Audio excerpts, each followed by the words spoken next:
There are two ways we can go about our life. We can live our life to please everyone else, or we can follow our own path. Some people expect us to do things that might not be in harmony with our plan for life. Let's look at this from a Native American perspective, using two important medicine wheels. If my words seem to describe certain politicians, it's really not by accident. These types of people have been around for centuries in every culture, and each has developed unique ways to warn us about them. Some used myths and legends. The Bard of Avon wrote great plays, and the medicine men and women of Turtle Island gave us medicine wheels. It's up to us to learn from them.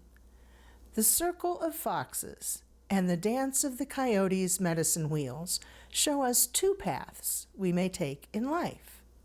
Most medicine wheels start in the South. The key to all medicine wheels is the circle of life. The South stands for perception.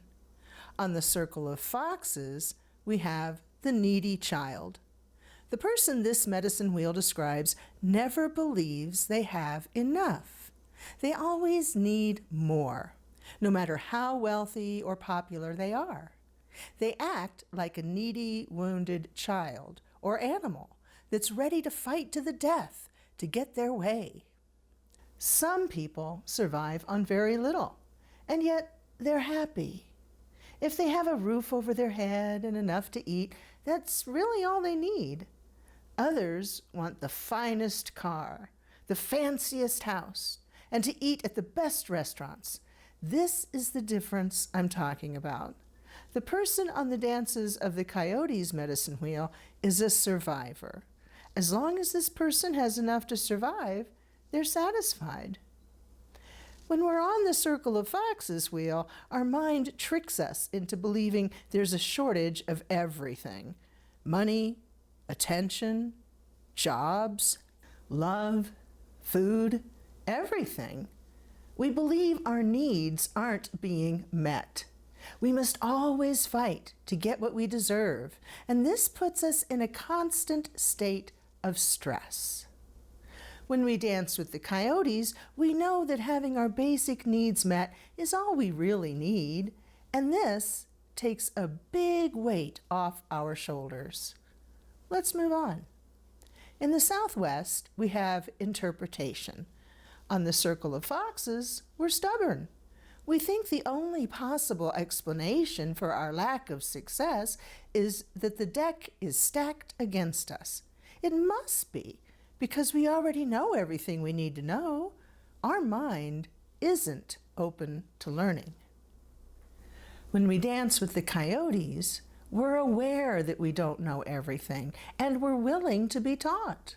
We realize that everyone has knowledge to share, and we don't expect our teachers to be perfect. The West stands for introspection. People on the Circle of Foxes have a false sense of freedom.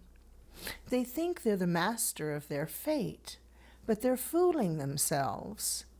As you'll see, they're actually at the mercy of the opinions of others. People dancing with the coyotes have true freedom because they're listening to the voices of their inner elders. When we follow our heart, we don't listen to the fear feeders or others for approval. You see, the people on the Circle of Foxes listen to their fear feeders a lot. They're afraid others won't respect them, won't give them the opportunities they feel like they deserve. If you listen to them speak, the subject is often about what they fear. Those dancing with the coyotes have learned to ignore their fear feeders. Their fears are based on reality, the here and the now, not a bunch of hypothetical what-ifs. In the Northwest, we have planning. Those on the Circle of Foxes follow their own rules. As long as they get their way, anything goes. They contort their beliefs to justify their actions. They'll do whatever it takes to win the admiration and favor of those with money and power. People who dance with the coyotes follow sacred law instead, even if it means they won't come out ahead or that some important people won't like them. In the North, we have intent. This is where we get down to the root of the problem. When we have no regard for the consequences, when we want to win at any cost, we're on the circle of foxes. When we're more concerned about how our actions affect others and the laws of karma, we're dancing with the coyotes. Basically, we're listening to our inner elders instead of our fear feeders. We care more about the approval of the Creator and being able to look ourselves in the mirror than impressing others. Are you starting to think of some people you may know, perhaps in politics, who are on the circle of foxes? Let's go on. In the Northeast, we have timing.